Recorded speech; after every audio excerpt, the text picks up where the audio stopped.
জেলে আবদাল্লাহ আর জলের আবদাল্লার কাহিনী। কোনো এক দেশে বাস করত এক জেলে, নাম আবদাল্লাহ। বিবি আর 9 সন্তান নিয়ে তার বিরাট সংসার। রোজ মাছ ধরে যা আয় করে তাই দিয়ে সংসার চলে যায়। যেদিন ভালো আয় হয় সেদিন বাড়িতে যেন ভোজের উৎসব শুরু হয়ে যায়। কালিয়া, কোপ্তা, বিরিয়ানি কোনো কিছুই বাদ যায় না। বাড়িতে খুশির হাওয়া বইয়ে দেয় জেলে আবদাল্লাহ। পরের দিনের জন্য সামান্য সঞ্চয়ও রাখে না। কেউ যদি বলে, আবদাল্লাহ, তোমার এতগুলো সন্তান, ভবিষ্যতের জন্য কিছু সঞ্চয় করো। আবদাল্লাহ জবাব দেয়, ভবিষ্যতের ভাবনা যিনি ভাববার তিনিই ভাববেন, তার ভাবনা আমি কেন অকারণে ভাবি। পরের দিনই হয়তো জালে 2-4টে চুনোপুটি ছাড়া আর কিছুই জুটল না। তাই বেঁচে যা আয় হলো তাতে এক টুকরো রুটি ছাড়া আর কিছুই জুটল না। এমনি করেই দিন কেটে যায়। সেদিন রাত থেকেই বিবির প্রসব বেদনা শুরু হয়েছে। ভোরবেলায় 10ম পুত্রের পিতা হলো আবদাল্লাহ। পুত্রের মুখ দেখে আনন্দ করবার অবকাশ পেল না আবদাল্লাহ। ঘরে এক কণা দানা পানি নেই, কিছু কিনে নিয়ে আসবে সেটুকু অর্থও নেই। সে বিবিকে বলল, এই বেলাটা যা হোক করে চালিয়ে দাও, আমি নদীতে জাল ফেলতে চললাম, দেখি নূতন বেটার নসিবে কি আছে। বাড়ি থেকে নদী 1 ক্রোশ পথ। নদীর তীরে একটা ভালো জায়গা দেখে মনে মনে আল্লাহর নাম করে জাল ফেলল। জাল খেলিয়ে আস্তে আস্তে টেনে তুলতেই বুক থেকে চাপা দীর্ঘশ্বাস বেরিয়ে এলো। আল্লাহ, কতকগুলো ঝিনুক আর শামুক, এই ছাড়া আর কিছুই উঠল না। এইবার আর একটু দূরে এগিয়ে গেল। জায়গাটা দেখে বেশ ভালো লাগলো, এখানে নিশ্চয়ই কিছু উঠবে। সোজা জাল ছুঁড়ে দিল দরিয়ার বুকে।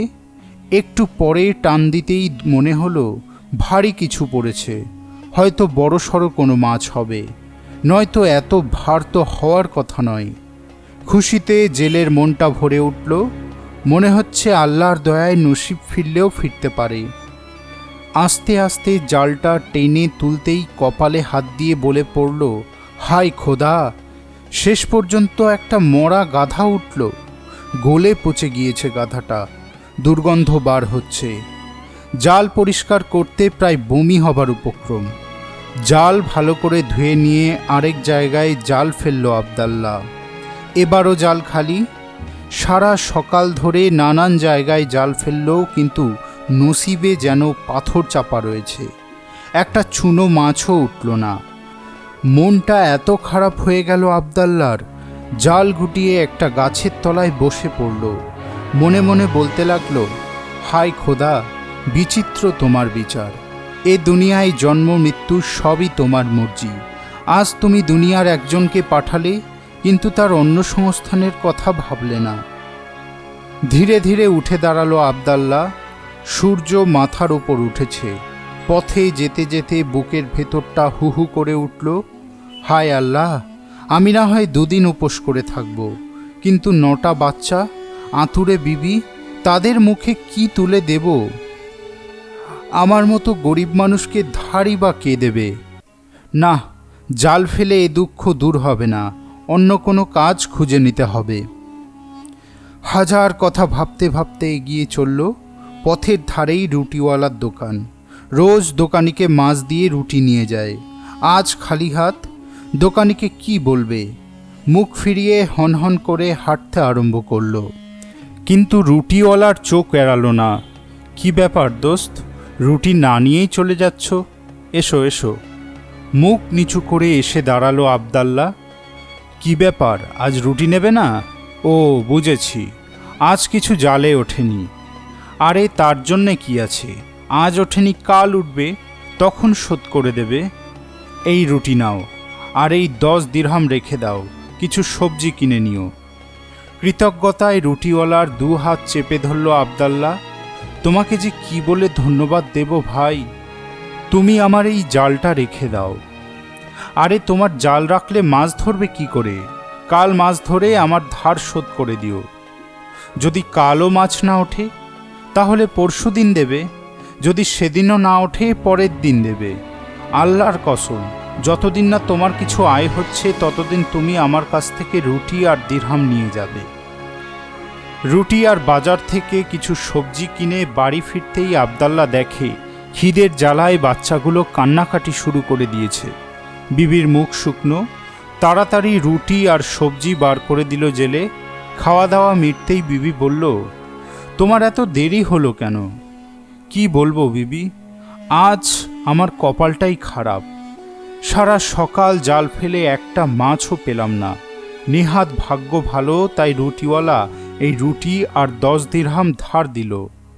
এসবই আল্লাহর ইচ্ছা। তুমি কাল মাছ পেলে এই ধার শোধ করে দিও। পরদিন সকালে আবার জাল নিয়ে বার হলো আবদাল্লাহ। বিবি মনে মনে প্রার্থনা করে, আল্লাহ তাআলা আজ যেন আবদাল্লাহ মাছ পায়। কিন্তু নসিবের যখন ফের থাকে, ধরা মাছও হাতের ফাঁক দিয়ে ছিটকে যায়। সারা দিন জাল ফেলে একটাও মাছ পেল না আবদাল্লাহ। কি আর করে, মনটা খারাপ হয়ে গেল তার। ধীরে ধীরে বাড়ি ফিরে চলল। রুটিওয়ালার দোকানের পাশ দিয়ে যেতেই ডাক কানে এলো, ও ভাই আবদাল্লাহ, কি ব্যাপার, রুটি না নিয়েই চলে যাচ্ছ? আস্তে আস্তে মাথা নিচু করে এসে দাঁড়ালো আবদাল্লাহ। আজও একটাও মাছ পায়নি দোস্ত। আজ পাওনি কাল পাবে। এই নাও রুটি আর দিরহাম। খোদার কসম, কাল যদি রুটি আর দিরহাম না নিয়ে চলে যাও, তোমার সাথে আমার কোনো দোস্তি থাকবে না। তোমার মতো এমন দোস্ত অনেক ভাগ্য করে পাওয়া যায়। বিবি সব শুনে বলল, ইনশাআল্লাহ তুমি নিশ্চয়ই সুদিন দেখবে, তখন সব দেনা শোধ করে দিও। একদিন দুদিন করে পুরো 40 দিন কেটে গেল। আবদাল্লাহর মনে হয় নদীর সব মাছ কি অন্য কোথাও পালিয়ে গেল। সেদিন ঘর থেকে বার হয়েই আবদাল্লাহ বলল, আজ যদি মাছ না পাই তাহলে এই জাল নদীর জলে ভাসিয়ে দিয়ে কাল থেকে বাজারে গিয়ে মুটেগিরি করব। নদীতে গিয়ে আল্লাহর নাম নিয়ে জাল ফেলল। খানিক পরেই টানতে মনে হলো ভারী কিছু পড়েছে। এত ভারী তো কোনো মাছ হবে না, তাহলে প্রথম দিনের মতো হয়তো কোনো মরা গরু কিংবা গাধা হবে। টানতে গিয়ে জেলের দম বার হওয়ার উপক্রম। হাত দুটো ফেটে যাচ্ছে। মনে হচ্ছে জালটা যেন সাগরের তলায় টেনে নিয়ে যেতে চাইছে। কোনো তিমি মাছ নয় তো। তাড়াতাড়ি জালের দড়ি একটা বড় পাথরে বেঁধে দেহের সব শক্তি দিয়ে টানতে আরম্ভ করল। বেশ কিছুক্ষণ টানবার পর জাল তুলে আনতেই আবদাল্লাহ বিস্ময়ে হতবাক। তার জালে জড়িয়ে রয়েছে একটা বিচিত্র জীব। দেহের ঊর্ধ্বাঙ্গ মানুষের মতো, কোমরের নিচের দিকটা ঠিক মাছের লেজের মতো। ইনশাআল্লাহ এ দানব না জিন না ইফরিত। ভয়ে ঠকঠক করে কাঁপতে আরম্ভ করল। তারপরই জাল ফেলে দিয়ে প্রাণ ভয়ে ঊর্ধ্বশ্বাসে ছুটতে আরম্ভ করল। এ বেটা নিশ্চয়ই এতকাল কোনো কলসিতে বন্দী হয়েছিল। হয়তো কোনোভাবেই কলসির মুখ খুলে গিয়েছে, তাই জালে ধরা পড়েছে। এখন ধরতে পারলেই নিশ্চয়ই ঘাড় মটকে দেবে। হঠাৎ তার মনে হলো পেছন থেকে সেই আজব জীবটা তাকে ডাকছে, ও ভাই জেলে, তুমি ভয় পেও না। আমি জিন বা ইফরিত নই, দরিয়ার মানুষ। তোমার জালে ধরা পড়েছি, আমায় মুক্ত করে দাও। আল্লাহর দোহাই, তুমি আমাকে এইভাবে ফেলে রেখে যেও না। অদ্ভুত জীবটার কথা শুনে দাঁড়িয়ে পড়ল আবদাল্লাহ। দূর থেকে তাকায়, কিন্তু কাছে আসতে সাহস হলো না। জলের জীবটা তার মনের কথা বুঝতে পেরে বলল, তুমি মিথ্যেই ভয় পাচ্ছ। আমি যদি জিন বা ইফরিত হতাম, তুমি কি এই জাল দিয়ে আমাকে বেঁধে রাখতে পারতে? আমিও তোমারই মতো মানুষ। তুমি ডাঙার মানুষ, আমি জলের মানুষ। এইবার সাহস হয় আবদাল্লার। আস্তে আস্তে সামনে এসে দাঁড়ালো। সত্যি যদি ও দানব হতো তাহলে এতক্ষণ তার ঘাড় মটকে দিত। তবুও মনে সংশয় যায় না। ভয়ে ভয়ে বলল, সত্যি তুমি আমার কোনো ক্ষতি করবে না তো? হেসে ফেলল সমুদ্রের জীবটা, তুমি মিথ্যেই ভয় পাচ্ছ। আমি জলের মানুষ। ডাঙায় উঠে তোমার ক্ষতি করব তার সাধ্য কি? তুমি আমাকে মুক্ত করে দাও। এই জালের মধ্যে আমার দম বন্ধ হয়ে আসছে। আবদাল্লার কেমন মায়া হলো। সত্যি তো, জলের জীব, ডাঙায় থাকতে খুব কষ্ট হচ্ছে। তাড়াতাড়ি জাল ছাড়িয়ে দিতেই সে বলল, তুমি আমার যে উপকার করলে কোনোদিনও তা ভুলব না দোস্ত। তোমার এই উপকারের ঋণ আমি যেমন করেই পারি শোধ করব। দরিয়ার মানুষের কথা শুনে আবদাল্লার খুব ভালো লাগে।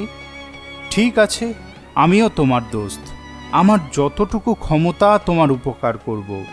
বেশ, তাহলে তোমার কাছে একটা অনুরোধ করব। যখন দোস্তি পাতিয়েছি তখন তো নিশ্চয়ই করবে, কিন্তু তোমার নামটা তো এখনো জানা হলো না। আমার নাম আবদাল্লাহ। তাহলে আজ থেকে আমি হচ্ছি জলের আবদাল্লাহ আর তুমি হচ্ছ জেলে আবদাল্লাহ। আমার খুব ইচ্ছে তোমাদের ডাঙার ফল খাই, আপেল, আঙুর, বেদানা, খেজুর, তরমুজ। দু একবার দরিয়ার জলে ভেসে আসা ফল খেয়েছি। তেমন ফল আমাদের সাগরে পাওয়া যায় না। যেমন সুন্দর তার স্বাদ, তেমনি গন্ধ। একবার খেলে আর ভোলা যায় না। তুমি আমাকে রোজ এক ঝুড়ি ফল এনে দেবে, আর আমি তোমাকে সাগরের তলা থেকে মণি মুক্তক প্রবাল কুড়িয়ে এনে দেব। তুমি আমার কথায় রাজি আছো তো দোস্ত? জেলে আবদাল্লাহ ভাবতেই পারছিল না সামান্য এক ঝুড়ি ফল দিয়ে এক ঝুড়ি মুক্ত প্রবাল পাবে। সাথে সাথে বলল, আমি রাজি দোস্ত। তাহলে এসো, পবিত্র কোরআনের প্রথম অধ্যায় একসাথে আবৃত্তি করে দোস্তির শর্ত পাকা করি। কোরআনের আবৃত্তি শেষ হতেই জলের আবদাল্লাহ বলল, তুমি একটু অপেক্ষা করো দোস্ত, আমি তোমার জন্য কিছু উপহার নিয়ে আসি। জলের আবদাল্লাহ মাটি ঘেঁষে ঘেঁষে গিয়ে জলের মধ্যে ডুব দিল। চোখের সামনে থেকে জলের আবদাল্লাহ অদৃশ্য হতেই জেলের মনে হলো দরিয়ার মানুষটা তাকে বোকা বানিয়ে অদৃশ্য হয়ে গেল না তো। কে জানে, হয়তো জাল থেকে ছাড়া পাবার জন্যে এত বাকচাতুরি করল। আর কিছু না হোক, এই অদ্ভুত জীবটাকে যদি সুলতানের কাছে উপহার দিতাম তাহলে বেশ কিছু বকশিস পেতাম। কিছুদিনের মতো আর রুটির চিন্তা করতে হতো না, সবই খোদার ইচ্ছে। বেশ কিছুক্ষণ অপেক্ষা করে দরিয়ার আবদাল্লার আর দেখা নেই। হতাশ মনে উঠে দাঁড়ালো জেলে। সবে জাল গুটিয়ে নিয়ে বাড়ি ফেরবার তোড়জোড় করছে, এমন সময় হুশ করে জলের ওপরে ভেসে উঠল আবদাল্লাহ। মাথায় একটা ঝুড়ি, তাতে ভর্তি রয়েছে মণিমুক্ত। সূর্যের আলোয় তার থেকে বিচিত্র আভা ফুটে উঠছে। এই নাও ভাই, এসব তোমার। বিস্ময়ে হতবাক হয়ে যায় জেলে। এ রত্ন সব আমার, সব তোমার। আজ তুমি নিয়ে যাও, কাল ঠিক এই সময়ে আমার জন্যে তোমাদের ফল নিয়ে আসবে। আজ আমি চলি দোস্ত। দরিয়ার পানিতে ডুব দিল আবদাল্লাহ, আর জেলে ঝুড়িটাকে ভালো করে জাল দিয়ে ঢেকে নিয়ে সোজা গিয়ে হাজির হলো তার দোস্ত রুটিওয়ালার কাছে। আজ কিছু পেলে? এমন জিনিস পেয়েছি যা তুমি কল্পনাও করতে পারবে না। ঝুড়ির ওপর থেকে জাল সরাতেই রুটিওয়ালার চোখ কপালে ওঠার উপক্রম। এত মণিমুক্ত তুমি কোথায় পেলে? সব কিছু খুলে বলে জেলে। আমি জানতাম তোমার মতো একজন সাচ্চা মানুষকে ইনশাআল্লাহ নিশ্চয়ই একদিন করুণা করবেন। জেলে তার ঝুড়ি থেকে এক মুঠো মুক্ত তুলে নিয়ে রুটিওয়ালাকে দিয়ে বলল, রোজ আমি যা পাবো তার থেকে এক মুঠো তোমায় দিয়ে দেব। এবার আমাকে কিছু রুটি আর কিছু দিনার দাও, বাজার থেকে কাবাব নিয়ে যাব। আর দু এক ঝুড়ি পাই, তারপর এগুলো বেচব। বাড়ি ফিরেই জেলে ডাক দিল বিবিকে, দেখে যাও কি নিয়ে এসেছি। বিবি ছুটতে ছুটতে এসে দাঁড়ালো। কি এনেছো দেখি? ঘরের ভেতরে চলো, বাইরে সে জিনিস দেখানো যাবে না। মাথা থেকে ঝুড়ি নামাতেই বিবি চিৎকার করে উঠল, ইয়া আল্লাহ, এত ধনরত্ন তুমি কোথায় পেলে? নিশ্চয়ই চুরি করেছ। হাউ হাউ করে কান্না শুরু করে দিল জেলের বিবি। কোতোয়ালের লোকজন এসে যখন তোমাকে ধরে নিয়ে যাবে তখন কি হবে? তাড়াতাড়ি বিবির মুখ চাপা দেয় জেলে। এসব আমি চুরি করিনি, সব দিয়েছে আমার দরিয়ার দোস্ত। সমস্ত ঘটনা খুলে বলল আবদাল্লাহ। এবার বিবির চোখ দিয়ে আনন্দাশ্রু গড়িয়ে পড়ল। এতদিনে আল্লাহ আমাদের দিকে মুখ তুলে চেয়েছেন। পরদিন সকালে বাজার থেকে এক ঝুড়ি ফল কিনে নিয়ে নদীর তীরে গিয়ে পৌঁছল জেলে। তারপর উচ্চস্বরে ডাক দিল, ও আমার দরিয়ার দোস্ত আবদাল্লাহ, তুমি কোথায়? আমি তোমার জন্য ফল নিয়ে এসেছি। প্রায় সাথে সাথে জলের মধ্যে থেকে অস্পষ্ট স্বর ভেসে উঠল, আমি আসছি দোস্ত। অল্পক্ষণ পরেই জল উথাল পাথাল করে উঠে এলো দরিয়ার আবদাল্লাহ। তুমি এসেছো দোস্ত।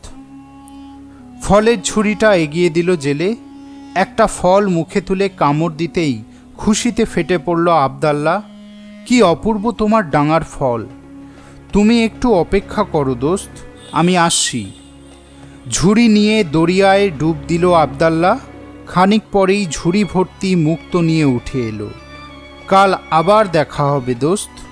ঝুড়িতে জাল চাপা দিয়ে বাড়ি ফেরার পথ ধরল আবদাল্লাহ। পথে রুটিওয়ালার দোকানে এসে ঝুড়ি নামালো। ঝুড়ি থেকে এক মুঠো মুক্তো তুলে দিয়ে বলল, রুটি আর কিছু দিনার দাও।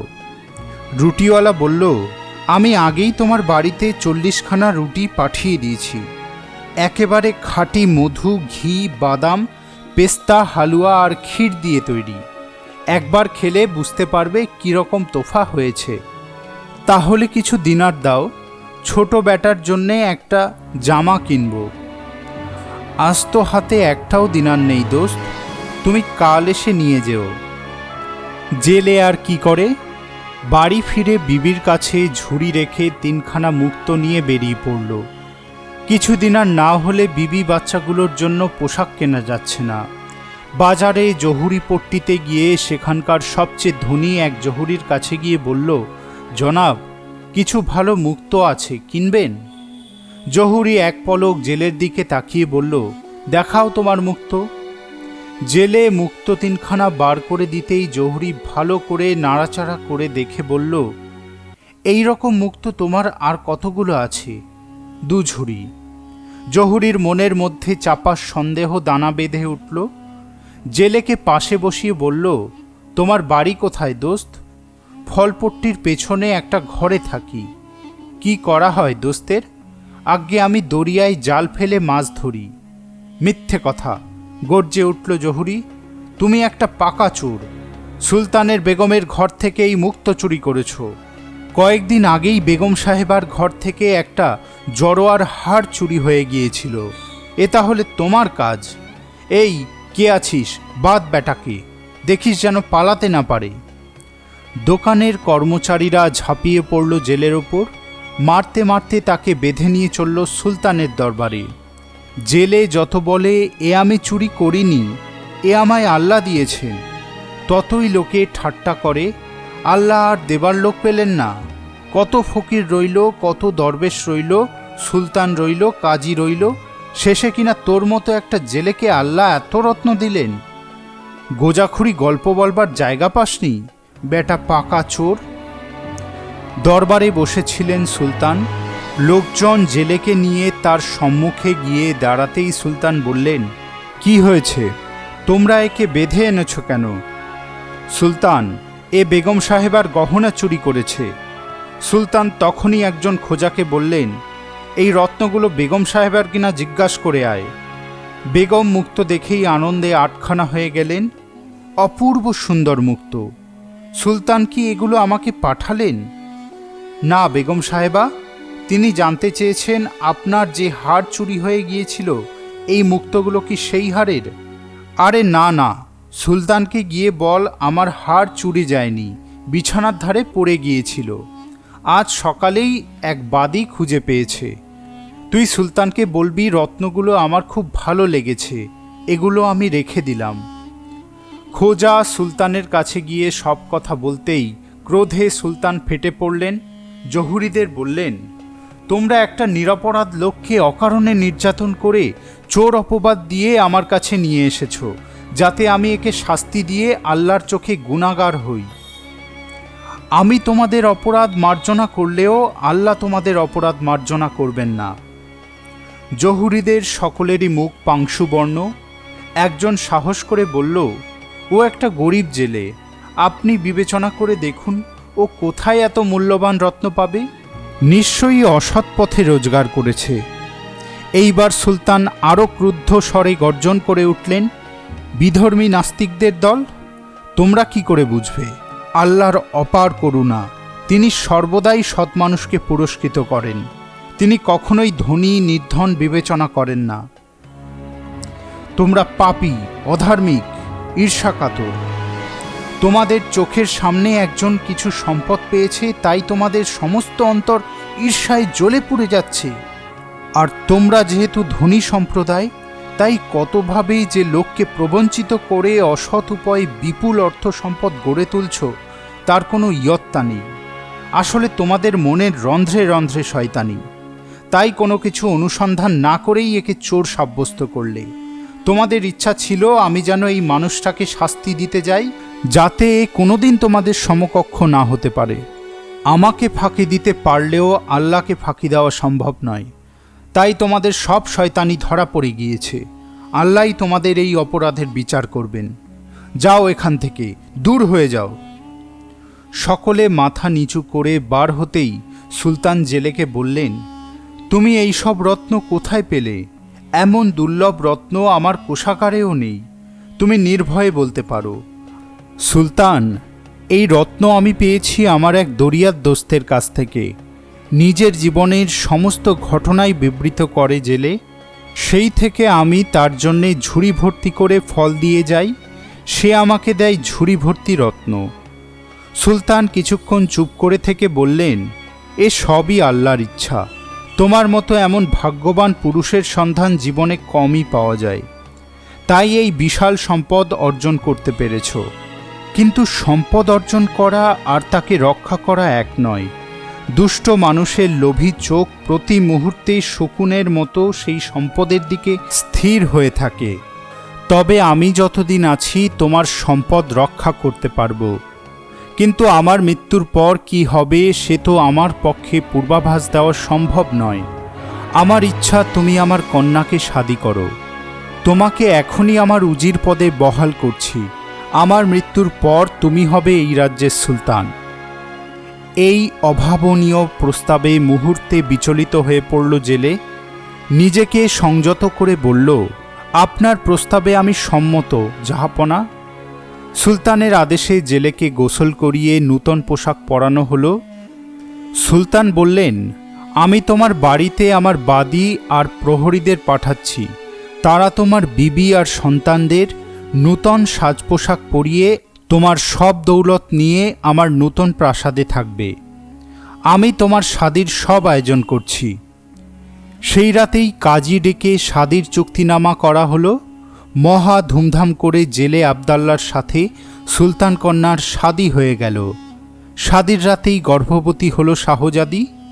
পরদিন প্রভাতে নিত্যকার অভ্যাস মতো জানলার ধারে দাঁড়িয়ে আল্লাহর নাম করছিলেন সুলতান। হঠাৎ তার দৃষ্টি পড়ল প্রাসাদের সামনে দিয়ে হেঁটে চলেছে আবদাল্লা, মাথায় ফলের ঝুড়ি। মনক্ষুণ্ণ হলেন সুলতান।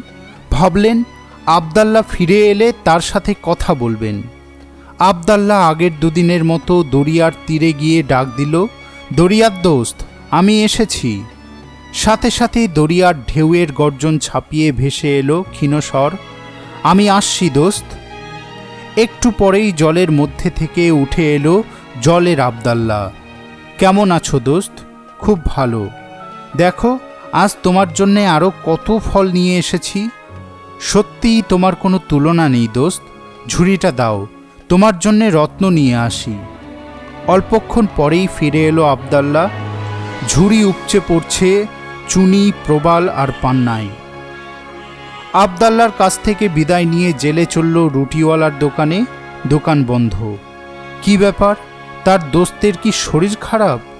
বাইরে থেকে ডাক দিল জেলে, দোস্ত বাড়ি আছো? ঘরের মধ্যে চুপ করে মন খারাপ করে বসেছিল রুটিওয়ালা। জেলের ডাক শুনতে পেয়েই এক লাফে বার হয়ে এলো। তুমি বেঁচে আছো দোস্ত? আমি ভেবেছিলাম সুলতান নিশ্চয়ই তোমাকে ফাঁসি দিয়েছেন। সবই আল্লাহর কৃপা। আমার নসিব ফিরে গিয়েছে দোস্ত।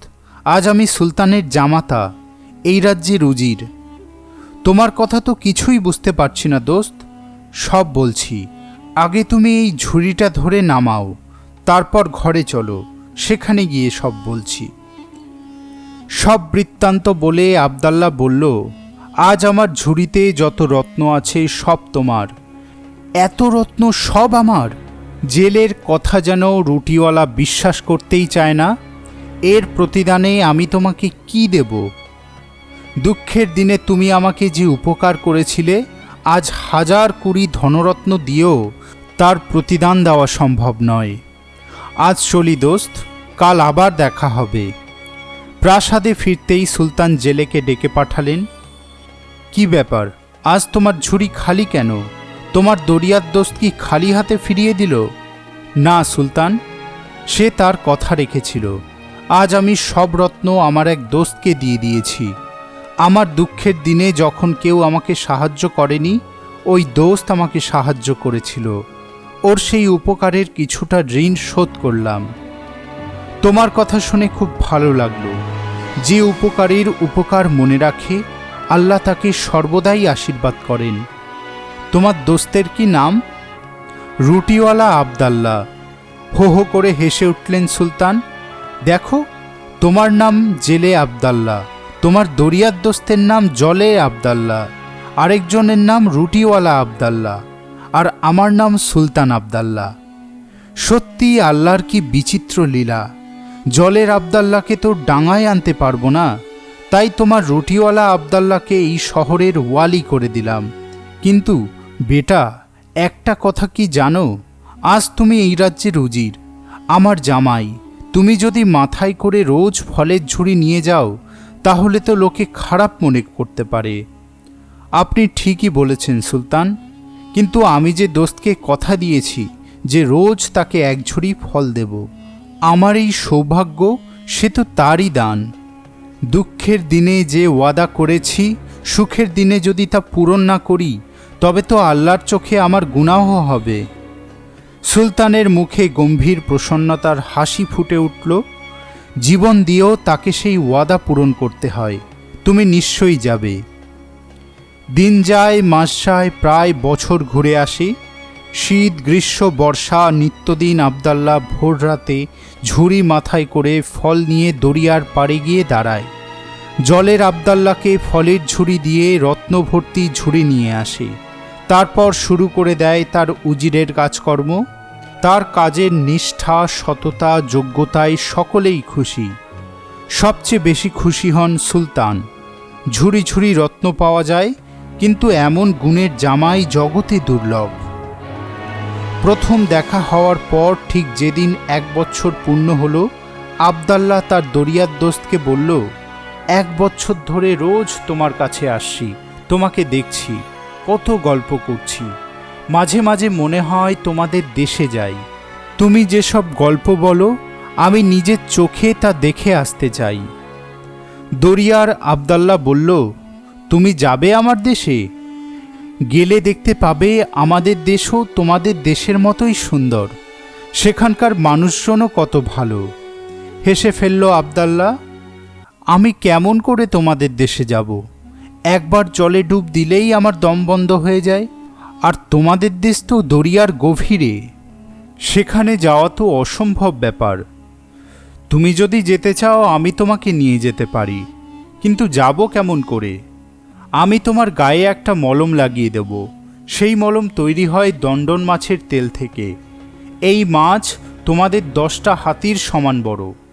এই তেল গায়ে মাখলে তুমি স্বচ্ছন্দে জলের তলায় নামতে পারবে। কিন্তু আমি জলে নামলে যদি এই দণ্ডন মাছ আমাকে খেয়ে ফেলে?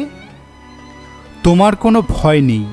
চেহারাটা এত বড় হলেও এরা খুব ছোট ছোট মাছ আর পোকা খেয়ে থাকে। আর মানুষকে এরা খুব ভয় পায়, কারণ মানুষের যকৃৎ খেলেই এরা মারা পড়ে। তাই আমরা নদীতে যে মরা মানুষ পাই তার যকৃৎ রেখে দিই। সেই যকৃৎ মাংসের মধ্যে পুড়ে ওদের খেতে দিই, আর তা খেলেই ওরা মারা পড়ে। আর তারপর ওদের চর্বি যকৃৎ দিয়ে তেল তৈরি করি। তুমি যখন এত সাহস দিচ্ছ, তখন তোমাদের দেশটা ঘুরেই আসি। এমন সুযোগ হয়তো দুনিয়ার কোনো মানুষেরই জীবনে আসবে না। যদি দরিয়ায় কিছু বিপদ হয়, সে আল্লাহর ইচ্ছা। তাহলে তুমি প্রস্তুত হয়ে নাও, আমি দণ্ডনের তেল নিয়ে আসছি। দরিয়ায় ডুব দিল জলের আবদাল্লাহ। অল্পক্ষণ পরেই দণ্ডনের তেল নিয়ে উঠে এলো। এই তেলটা তোমার সারা শরীরে গায়ে মেখে নাও। নিজের পোশাক খুলে মাটির তলায় একটা গর্ত করে পুঁতে ফেলল আবদাল্লাহ, যাতে দরিয়া থেকে ফিরে এসে আবার পোশাক পরতে পারে। তারপর সারা শরীরে ভালো করে তেল মেখে বলল, আমি তৈরি দোস্ত, তাহলে দরিয়ায় ঝাঁপ দাও। আল্লাহর নাম করে ঝাঁপ দিল আবদাল্লাহ। কি আশ্চর্য, মনেই হচ্ছে না যে সে জলের মধ্যে দিয়ে নিচে নামছে। হাত পা নাড়তে কোনো কষ্ট হচ্ছে না, ডাঙার মতোই নিঃশ্বাস নিচ্ছে। মুহূর্তের জন্যেও মনে হচ্ছে না তার মাথার উপর বিশাল জলের চাপ। ধীরে ধীরে দুজনে দরিয়ার নিচে মাটির ওপর এসে নামল। চারিদিকে তাকালো আবদাল্লাহ। এ এক বিচিত্র জগৎ।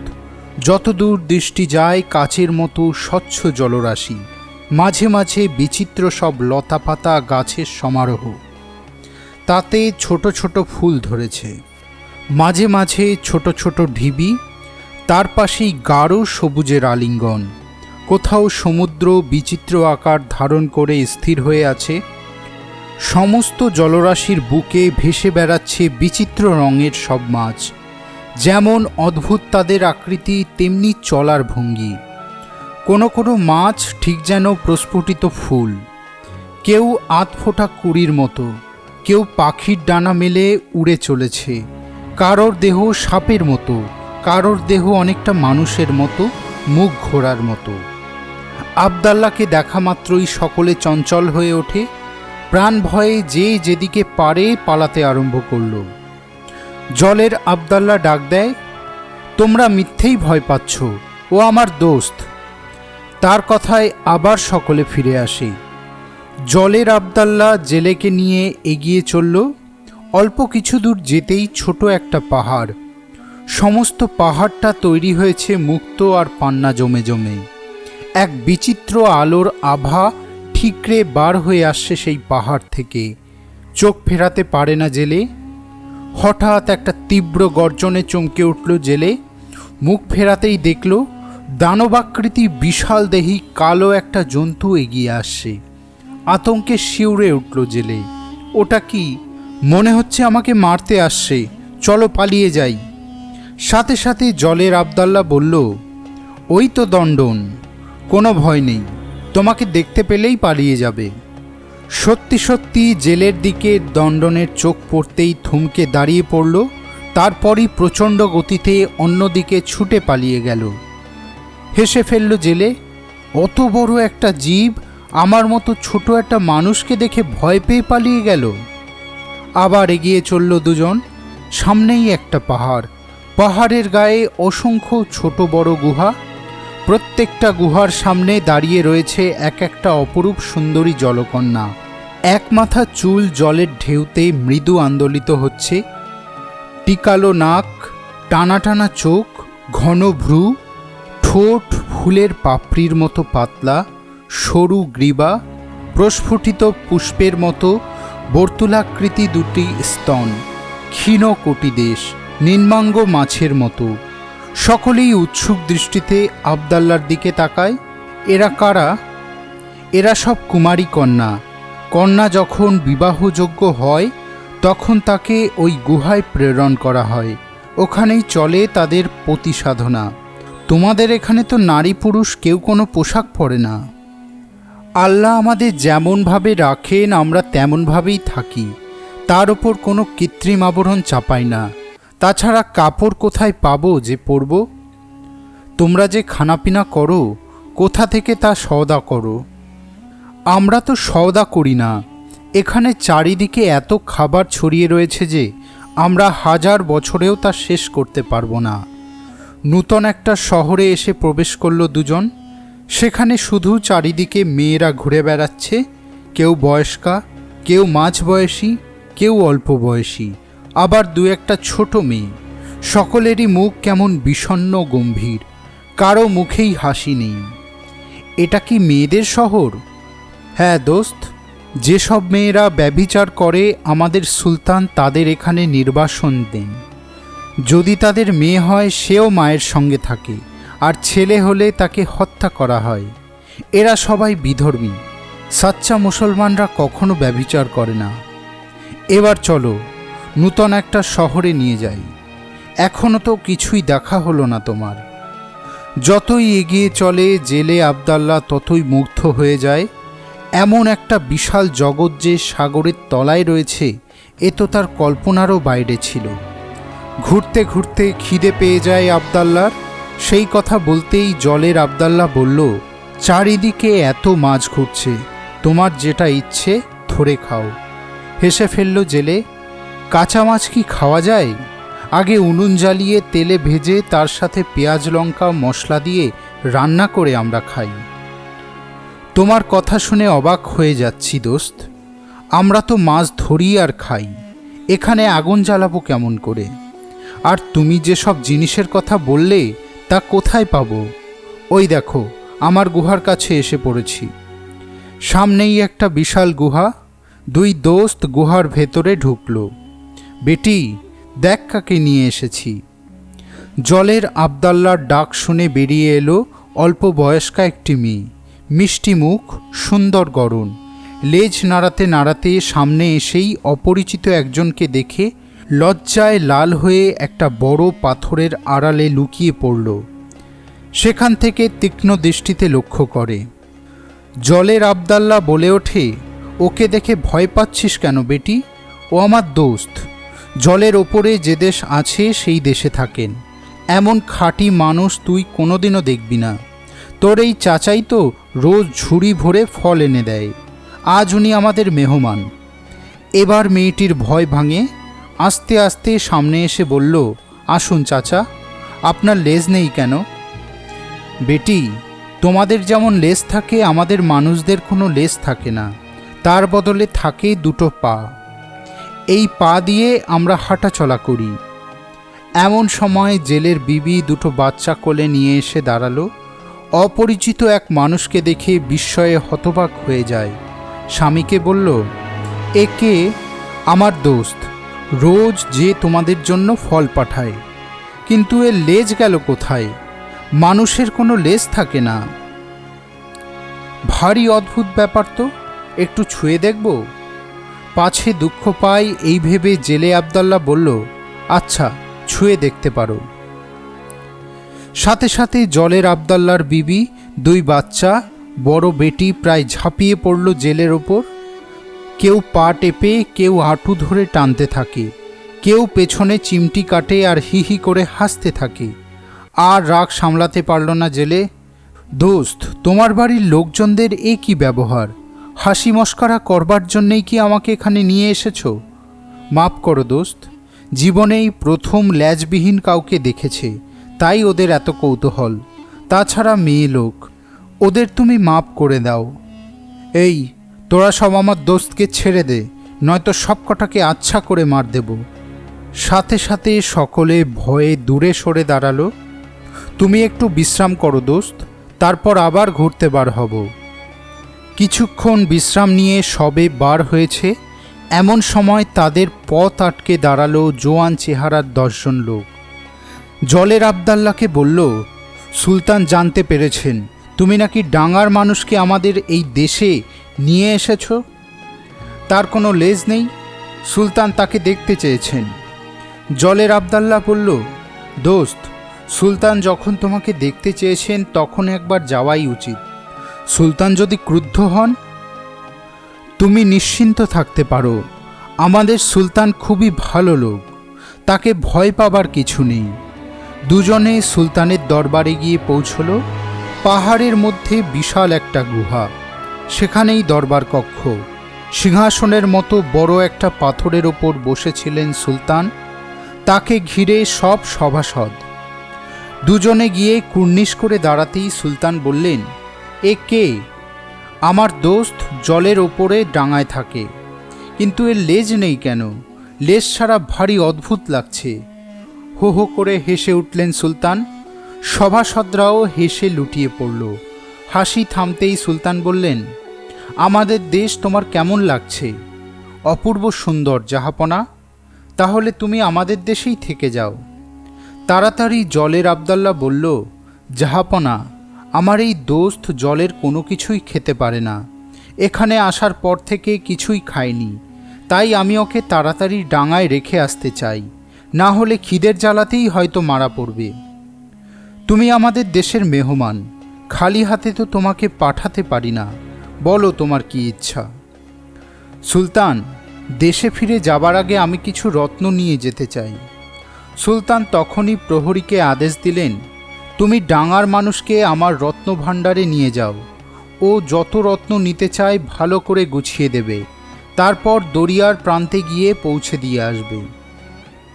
সুলতানের কাছ থেকে বিদায় নিয়ে জেলে আবদাল্লাহ এসে দাঁড়ালো রত্নভাণ্ডারে। সেই রত্নভাণ্ডারের শেষ নেই, সীমা নেই। বেশ কিছু রত্ন পছন্দ করতেই সুলতানের প্রহরীরা গাছের পাতা এনে বেঁধে দিল। দরিয়ার আবদাল্লাহ জেলেকে বলল, তোমার কাছে একটা অনুরোধ করব দোস্ত। আমি জলের জীব, ডাঙায় তো কোনোদিন যেতে পারবো না। আমার বহুদিনের একটা স্বাদ আছে, তুমি যদি তা পূর্ণ করো। নিশ্চয়ই করব দোস্ত, বলো কি তোমার মনের ইচ্ছা। তুমি যদি কখনো মক্কায় পয়গম্বরের সমাধিতে যাও তো আমার হয়ে মোনাজাত করবে, আর আমি তোমার হাতে একটি থলি দেব। তুমি সেই থলি সমাধির উপর রেখে বলবে, হে দুনিয়ার মালিক হজরত পয়গম্বর। দরিয়ার জেলে তার অন্তরের সবটুকু শ্রদ্ধা জানিয়ে তার এই দিন সওগাত প্রদান করছে, আর তাকে দোজকের ভয়ঙ্কর অগ্নিকুণ্ড থেকে রক্ষা করো। জেলে বলল, তোমার এই অনুরোধ আমি নিশ্চয়ই রক্ষা করব দোস্ত। তাহলে এখানে একটু অপেক্ষা করো, আমি থলিটা নিয়ে আসি।